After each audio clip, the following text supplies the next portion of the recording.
मागच्या व्हिडिओमध्ये आपण सांगितलं होतं मरखड्ड्याबद्दल, तर त्या व्हिडिओमध्ये भरपूर लोकांचे भरपूर प्रश्न होते. प्रश्न असे होते की याचं कन्स्ट्रक्शन कसं आहे, यामधून काही वास तर येत नाही ना. तर या प्रश्नांची उत्तर आपण या व्हिडिओमध्ये देणार आहे. मागचा व्हिडिओ जर बघितला नसेल तर आत्ताच आयडी मध्ये जाऊन तो व्हिडिओ नक्की बघा. विचारला जाणारा प्रश्न म्हणजे असा होता की या खड्ड्याचा कोणत्या प्रकारचा वास तर बाहेर येत नाही ना. तर या खड्ड्याचा कोणत्याच प्रकारचा वास बाहेर येत नाही, कारण हे जे असतं हे कन्स्ट्रक्शन असतं हे वरून पूर्ण एअर टाईट असतं. एअर टाईट असल्यामुळे काय होतं की कोणत्याच प्रकारचा वास बाहेर येत नाही. प्रश्न असा पण होता की हे जे आपलं कन्स्ट्रक्शन आहे मरखड्ड्याचं, तर हे किती दिवसांमध्ये भरतं.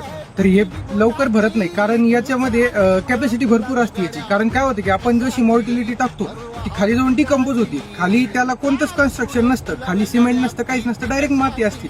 तर मातीमध्ये डिकम्पोज होऊन ते मिक्स होतं, त्यामुळे खड्डा लवकर भरत पण नाही. लॉंग लाईफ असते या खड्ड्याची भरपूर. आणि काहींचा प्रश्न असा पण होता की हे जे खड्डा आपण बनवतो तर याचं खालचं जे साईडची वॉल असते त्याचं कन्स्ट्रक्शन कसं असतं.